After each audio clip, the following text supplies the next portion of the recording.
Hi, I'm Mark. In this video, I'm going to show you how to access and remove the debris shield on your string trimmer.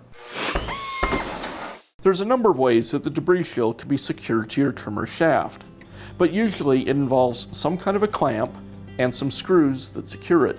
In the case of my trimmer, a steel strap secures the shield to the rail. I'll remove the screws that secure the strap.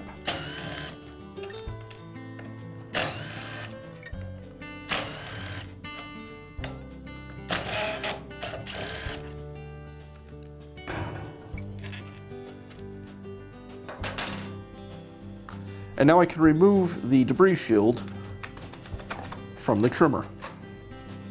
Also, it's very common for the shield to use some reducer bushings.